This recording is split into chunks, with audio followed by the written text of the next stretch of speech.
I don't have enough artistic integrity to say that my work is for no one but myself.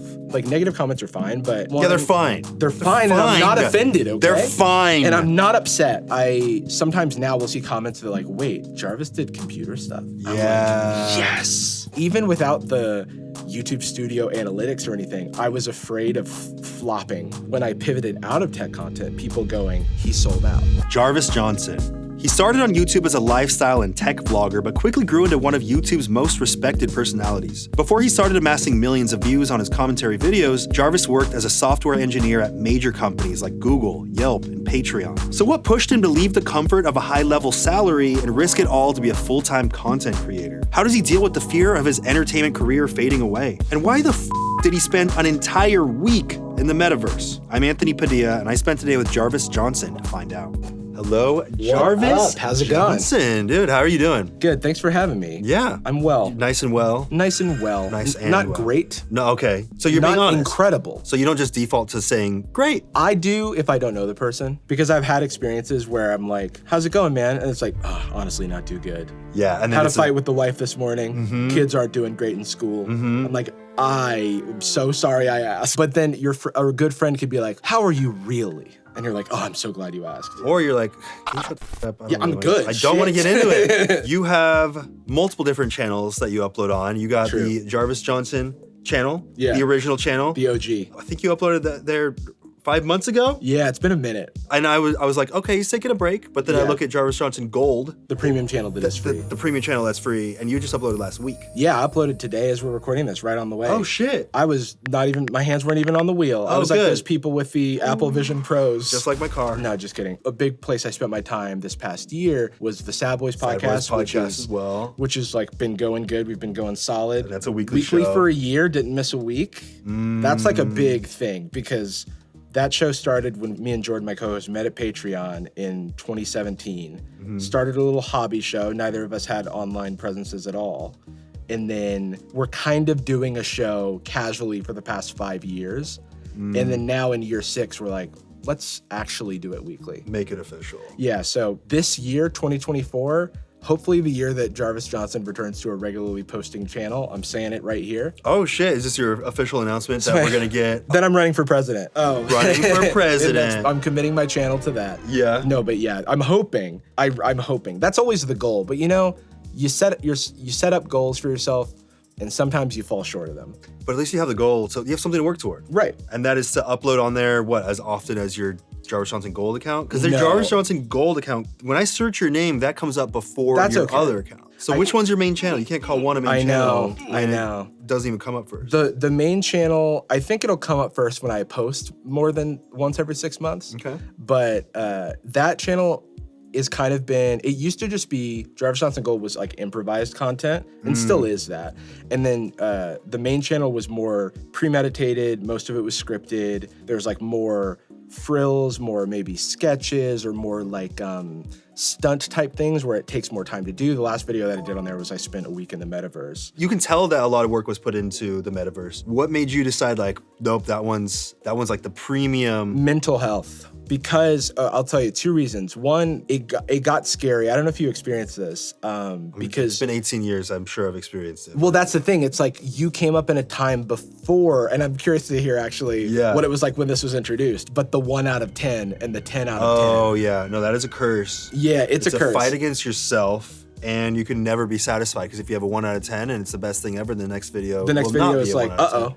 Yeah. I gotta live up to that expectation. Yeah, and for those people who don't know, because I know when YouTubers talk, it's like that's true. They all know it, but on the YouTube analytics, like when you actually post a video, it tells you, hey, this video is performing the best video of the last 10 videos you posted, or the worst video of the last 10 videos, to oversimplify, the worst video of the last 10 you posted. Well, and you can become obsessive with that because you can be monitoring that right after a video release, and it starts giving you that ranking, I think, an hour after 30 upload. minutes is when you first get the ranking. Okay, 3 hours is when you get the full info. Oh, shit. Okay, so you're deep in it. Have you been trapped in that? Has that felt like a trap? At a time. Yeah. I think nowadays I've like gone through my hero's journey to like divest myself from the analytics to a certain extent, but when things consistently perform poorly, totally like gets to me, and I'm like, do I still have it? You know, in this life, I think I feel like everything can go away at a moment's notice, which is something I talk about with my therapist. But good. I was going to recommend it, but yeah, you were going to recommend my therapist. I was going to recommend that you talk to a therapist. Oh, okay, cool. Yeah, and I do. Okay. And it's great. And I recommend if anybody's into the concept of therapy to check it out. You know what? And especially if you're not into the concept. Yeah, then you really need it. Yeah, you might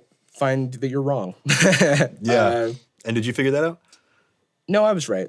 I was like, I need this, and I was correct. Where do you think that comes from? Have you gotten that deep? Yeah. Oh, absolutely. I mean, I grew up in like a pretty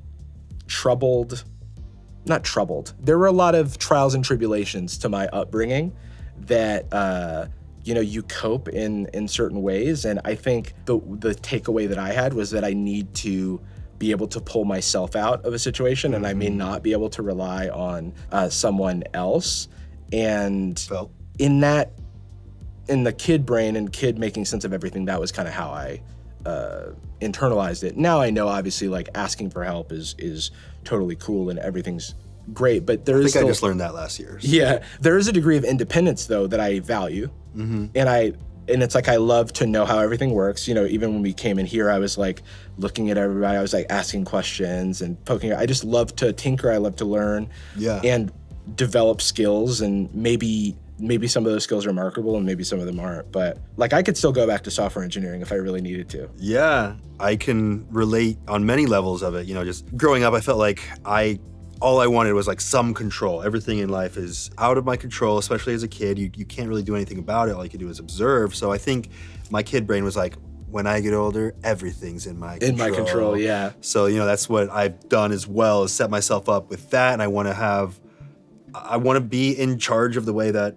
everything unfolds. Right. And what happens when something doesn't go according to plan? Then you're like, everything is a disaster. Yeah, and then that's why I've also made an effort to do multiple things, have multiple outlets. Yeah. I feel like it was kind of a gift to find out, when I left Smosh, that I could do something again. Right. But also... Which is big scary, right? It was really scary, and especially because it wasn't right away. I had to experience that failure, know what it felt like to not have success, to be like, okay, you know what? I don't need to chase this.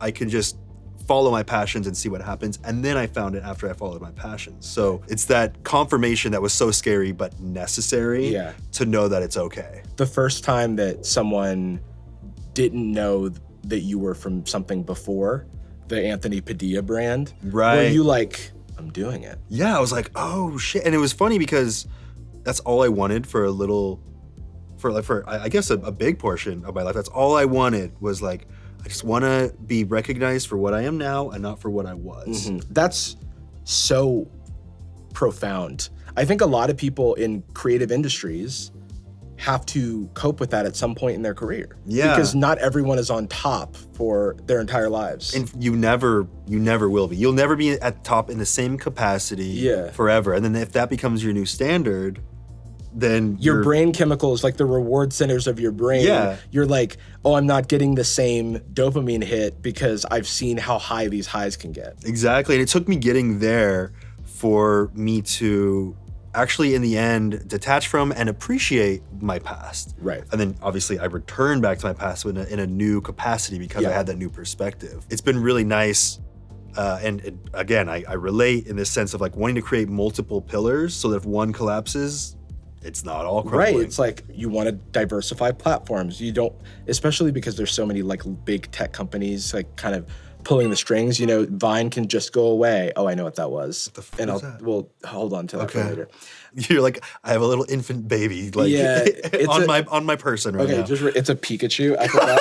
This is a Pokemon Go Plus. It's for Pokemon Go, but it's and that was the sound of it disconnecting from my phone. Did it say Pikachu? It did, and I don't know how to turn it off. Pikachu. I totally forgot that was there. But let's just say it was according to plan. So I'm interviewing a nerd. Yeah. Oh, big time. So, like, look at Vine. That can just go away. That can be acquired by a big company, and then they can squander the opportunity that was there to turn it into a real TikTok competitor or something along those lines.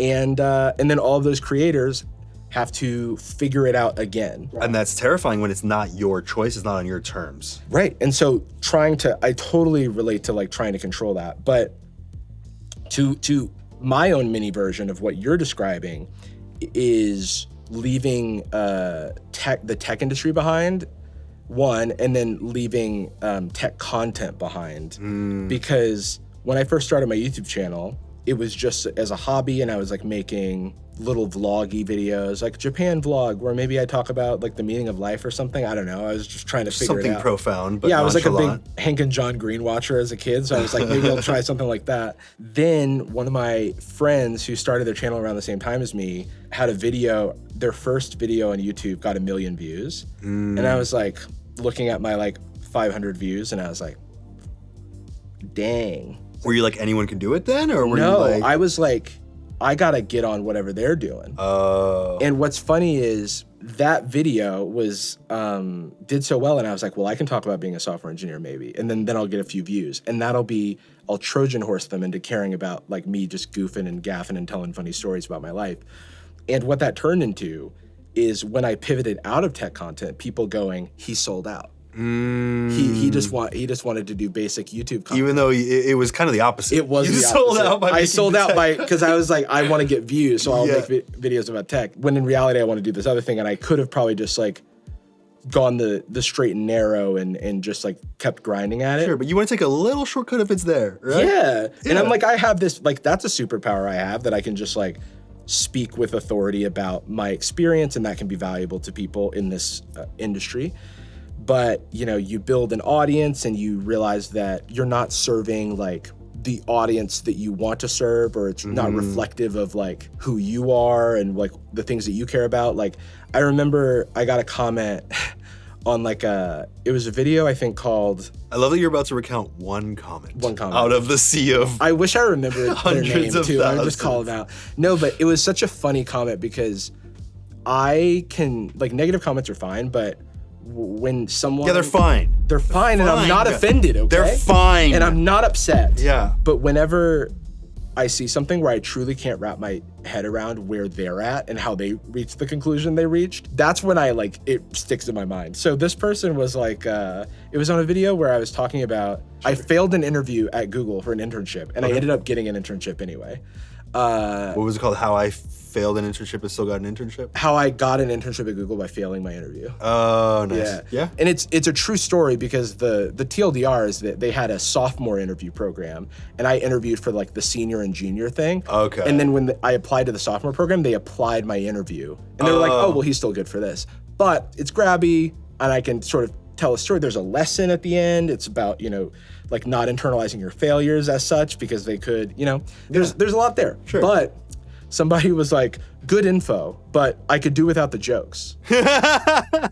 You were being too funny? It was the type of person that was like, I am here for utility. Right. I just want the information. I just want the information. Why are you making jokes and telling stories? Yeah. And I was like, oh, okay, you've come to the wrong place. But then also, there is an audience of people who just want the stories and not the information. And I know that I just wanted to tell the stories to begin with, but that wasn't like hitting. Right. And so I had this like identity crisis where I was trying to decide like which path to follow. Like, are you an information person or are you a joke person? Yeah, and I didn't want to be an information person because one of the types of compliments that I get is that I'm smart. One of the ways that people describe me is that I'm smart, and I never wanted that. You never wanted to be a smart person?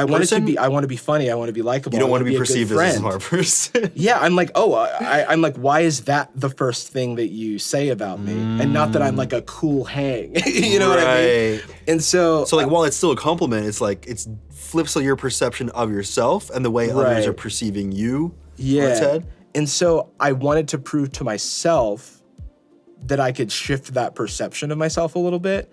And a lot of it's an internal journey. But I also, and now I'm okay with it because it is a compliment and I know where people are coming from. But in my head, I was like, why is that what comes up first? Yeah. Because it makes me like sort of reflect on myself. And I'm like, that's not how I see myself. And that's really what it is. It's like, you can't control other people's perception of you. And I tried, and that's, you know, don't do it. But, and so when I pivoted out of that content, I got Bring Back the Tech videos. for a long time. Of course. For a long time. People see you as something within a box, and if you go outside of that, they're frustrated with it. I mean, same thing on this channel. When that stopped, like I sometimes now will see comments that are like, wait, Jarvis did computer stuff? Yeah. I'm like, yes. I knew you did tech stuff, but I completely forgot because everything has shifted. The way you look has shifted, the type of content, I feel like the way you talk has shifted. I feel like everything has grown or evolved since then. Yeah, and that's just because we're always growing and learning, and I think I've also like become more comfortable with myself and learned how better to express myself, and also being in a different environment. Like I just dressed and talked like a tech worker. While you stepped away from doing super tech-based videos, you still integrate tech into your videos all the time, even though you're now much more of a polished commentary channel. Yeah. You know, you have really tight writing, you have those improvised moments. I mean, I'm super impressed just with the way that you deliver all of the information in such a way that feels fluid and natural. Like, really appreciate you make that. it feel effortless, which I think is what makes someone a master at what they do, is where they make it look like it took no effort to do it. Yeah. Well, one, I still love tech. Like I'm still a little tech geek. Like I was just saying before the show, I like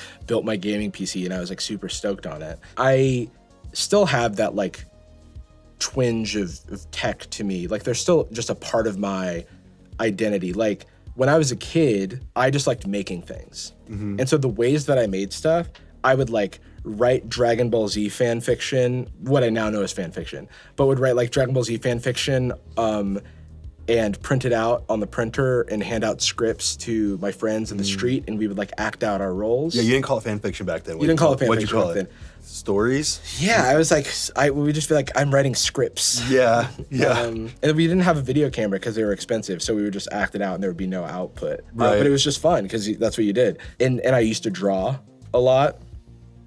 And then that turned into just like learning to code was just a different way of making stuff. Yeah, it was almost a new language. Yeah, exactly. Yeah. And so it's still just like at the end of the day, I like making things. And your videos, now the way that they've evolved, they encapsulate what feels like every part of you. That's what I'm going for. Yeah.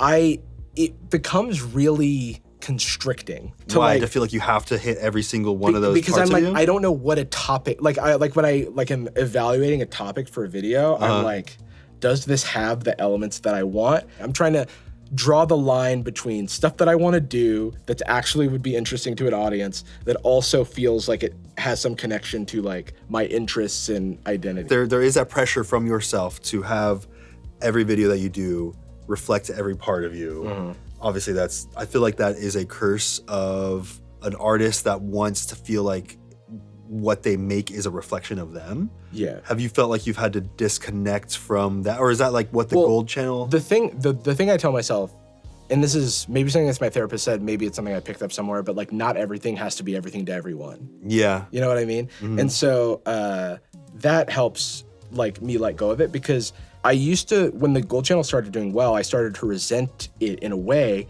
because I was worried that I was just gonna be seen as this like, this guy's just like riffing on like random TikToks and stuff. But it's, yeah, I mean, I would argue that you are flexing a skill and practicing a skill that not many people have. It's having that ability to riff. Yeah. You know, you want it to be polished and clean and like exactly the way you envisioned it. Right. Well, yeah, that's the thing. It's like, yeah, having the ability to riff, but then also like, at the end of the day, what are we doing, right? Like, and I think that's when you get into kind of the capitalism of it all, like the presence of markets. It's like the market being, there's an audience that like, there's an audience for the type of content. Yeah. Because I am not a person who is like, I don't have enough artistic integrity to say that my work is for no one but myself. My work is absolutely for people. I want people to consume it. And so I have to be paying attention to what people consume and know that I'm creating a product that can be something for someone. So therefore you have to keep track of if it is being perceived well, how it's being perceived, what the comments are saying, what people are feeling about it. Yeah, because I think if I make a off-color joke and it offends a community that I did not intend to offend. Because there are communities that you intend to offend. That's literally what I was about to catch myself with. Yeah, there are communities I tend to offend. Nerds. No, I'm just kidding. And then I get feedback that's like, hey, I'm a member of this community, and when you said this thing, it made me feel bad. There's one way to view that. Yeah, the flat earthers are pissed at you right now. Yeah, and they can freaking fall off the earth because apparently it's flat. I have to take that in. It's like, okay, if it's a flat earther that's upset. One time I commented on an MKBHD video, and I said, I love the title of this video. And then there's a guy under that was like, these big YouTubers are stealing views from smaller creators by juicing the algorithm with their comments. And I was like, this is someone that I've met that I like, and I've been a consumer of his content for a long time. I was just giving him a compliment. Yeah. But it could have been a conspiracy of some. That person, I don't care so much about their opinion. Right. But I do remember it because it's strange. That was so weird. Yeah. But then if it's someone who's like, oh, I want to create an inclusive community, or I want to sort of be reflective of my own morals to the best extent that I can, because we live in a society. But so I do need to listen to what people are saying. I'm not looking for. I'm a very self-critical person. I don't know if that's apparent, but I don't try to look for haters or anything like that. But I also don't try to look for people who are just in love with what I am doing. Well, the more weight that you give to any comment gives more weight to every comment. Yes. So if you are looking for that positive comment because you're like, oh, it's going to really mean so much to me if someone says something nice, then when you see something negative, it is going to hit you in the same way that you were hoping the positive comment. And we have a negativity bias, and the negative comments hit us harder than positive comments. Yeah, because we think that if one person said it, then how many people are thinking it. Yeah. So yeah, you have to constantly be aware, and it's evident that you put so much pressure on yourself for your main channel to live up to this idea that it's a well-crafted piece that will it's evergreen and it's live on forever? I don't know. I think it's I absolutely just put too much pressure on myself. This has happened before. My first video on YouTube is about the fear of not living up to expectations. And it's because it's not really my first video, because I made a video of me dancing to High School Musical 2 in 2007. And that video did well for 2007 YouTube. It got 50,000 views, which you understand was a lot back then. That was huge. Yeah, I mean, it feels like there was maybe 10%, maybe less, 5% of internet users, of YouTube users back then. And so even without the YouTube Studio analytics or anything, I was afraid of flopping with my second video. Yeah. And so then I just didn't post for 10 years. And so at a certain point, you just need to let go, because not being able to have the expression of my main channel and putting too much pressure on it is going to be the longer time goes, the bigger it feels like it needs the return to be. Yeah. And I can't let that be what happens. So what are you going to do? Are you just going to post on there and be like, it's not that I mean, important? I'm going to make something that's fun for me to make. Yeah. And then I'm going to cross my fingers. But it's all in my head. Speaking of all in your head, we all know there are things in life that you have to compromise on, like an apartment that's in your budget but is far away from where you work or has really thin walls. But when it comes to your health, you shouldn't have to compromise on having a doctor that you can feel comfortable with. Instead, check out ZocDoc, the place where you can find and book doctors who make you feel comfortable and prioritize your health. ZocDoc is a free app and website where you can search and compare highly rated in-network doctors near you and instantly book appointments with them online. That means no more waiting awkwardly on hold with a receptionist. Simply go to ZocDoc, enter your zip code and the type of care you're looking for, and ZocDoc will provide you with a list of tens of thousands of top-rated, credible doctors and specialists. And these docs all have verified reviews from real, actual patients, and you can filter specifically for ones who take your insurance. The typical wait time to see a doctor booked on ZocDoc is between just 24 to 72 hours, and you could even score same-day appointments. So if you're looking to prioritize your health and find a doctor you're comfortable with, go to ZocDoc.com/Padilla and download the ZocDoc app for free. Then find and book a top-rated doctor today. That's ZocDoc.com/Padilla, ZocDoc.com/Padilla. Now, back to the world of Jarvis Johnson. That metaverse, it's kind of feels like it was all in someone's head. It was all in someone's head. That It was a twinkle in Mark Zuckerberg's eye. Horrifying place. There's this weird like sterile loneliness that is felt in that world. I almost wanted to like go deeper and learn about these people that were in there. Yeah. That show up, like the guy that played basketball with Slim. you, where he just kept throwing you the ball until you made the basket and he cheered for you. I think that's cool to me. It's like a story about, like, how can you take something that's like really desolate and make it a story about people? Because so many people are, you know, like getting their kids these things for like a Christmas gift and then not supervising them. Mm-hmm. That's always reflective of some other thing. You know, it's like, I'm not saying that everyone's a bad parent or something. I'm just like, people are giving their kid an iPad because they gotta work. They're busy. There's just so much shit going on, and we're always asked to produce and make money and provide, and so I get it, but at the same time, it's wild that there are a bunch of kids on there that should not be. Yeah, no, there should not be kids on there unsupervised. But you know, I watching that one guy just there by himself in this weird, sterile, plastic world, not talking, just strange silence by himself. Yeah. It was such a weird, desolate, lonely feeling. And you know, the internet was made to connect people, for information to travel so much faster. And it's interesting to see how, in some ways, like in my mind, that guy's life is lonelier than if the internet or that VR headset did not exist. Well, that's a great point. But I obviously don't know. No, because we don't know. But like that guy could just be working on a video himself. You know what I mean? You know what I mean? Like it could just be anything, because someone could have said that about me. Yeah. The guy that stood there awkwardly in the sidelines while people had conversations, and when they exactly what was that guy doing? He ran away. He ran away. Yeah. What was that? Yeah. Social anxiety simulator. The thing about the internet making us more lonely, I think, is really true, because algorithms have become so personalized that everyone kind of lives in their own bubble. That's true. And then there's like this othering. It's kind of like a recreation of these like, it's like team sports or something. Yeah. Where it's like, this is my team and that's your team, and we don't. This happens with politics, with literal sports, with anything. And there's not a lot of actually connecting people. People are like, what was the early internet like? First of all, internet forums, it was like everyone had their own communities that were interested in a similar subject to talk about those things, instead of it being Twitter and everything. It's just everyone's butting heads constantly. Mm-hmm. We formed our own community, which it just doesn't happen. I guess Discord now, maybe? I think Discord, there are lots of online communities that are forming there. That feels closest, I think. Yeah, which is cool, because I mean, like, there are people. Like, I don't fully prescribe to, like, go touch grass, you're too online. Yeah.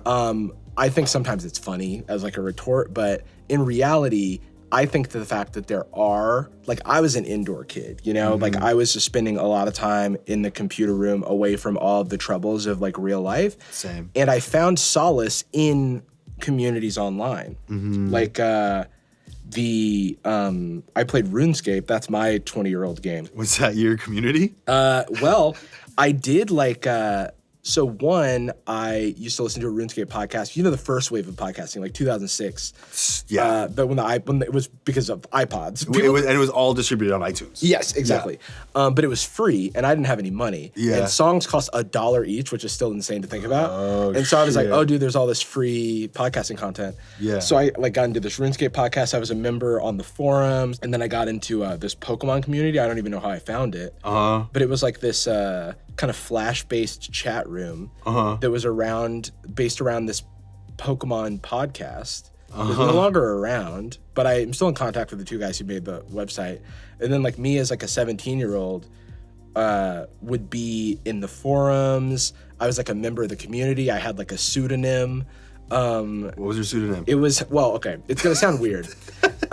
It was Seth. Okay. Seth the Pokemon trainer. And the reason, it's a random ass name. Okay. But the reason was, in Pokemon Silver, it was one of the names you could choose from. Oh, and I just, like, when I was doing my playthrough, I just, like, picked that name. Sure. And so that's, like, where I went with that. Got it. But yeah, so, like, my first experience as an online content creator is when I'm, like, 16, 17 years old, writing guides about EV training and IV breeding for Pokemon Diamond and Pearl on the Nintendo DS. God. I feel like everything roots back to Pokemon. Honestly, It does. Even my beginnings. Yeah. Creating the first viral Smosh video, Pokemon. Yeah. It just, everything comes back to Pokemon. Everything comes back to Pokemon. But yeah, so like that, I would literally do like competitive Pokemon battling, and I was like a gym leader in a couple of different forums where people had to like schedule battles with me in order to get like a little forum you had to badge pencil it into your calendar. into my busy calendar as like a 16-year-old. Yeah. Mm-hmm. And that was a place where I guested on their podcast. They're still on the Internet Archive. You can like hear me like being brought As a 16-year-old? Yeah, like a 16, 17-year-old to talk about EV training. Yeah, so what you have to understand is that there's 512 EVs that can be split across, and you can get 255 in each. It was, anyway, that was the type of shit I was into. I was like doing cool stuff in high school. Going to parties. Oh, yeah. Smooching babes. I mean, when someone sees a Pokeball in the pocket, smooching happens. Smooching happens. Actually, dude. I think it probably does now. I think think it's come back around. It's come back. It's come back in a good way. We did it a lot. We did a lot. We did a lot. It was a good time. Yeah. Dude, thanks so much for having me. Hell yeah. Dude, thank you, man. I Pleasure. appreciate it. Absolutely. That was a lot of fun. And yeah, that was the first online community, and I met those people in real life at PAX East 2010. Oh, and you didn't get stabbed. That's good. I know. That's an insane concept. I didn't tell anybody I was doing it. Yeah. Right. They would just leave them to find your body if anything happened. Yeah, exactly. And they'll know. They'll be like, oh, it was a Pokemon podcast? Yeah, we should have expected this. Yeah.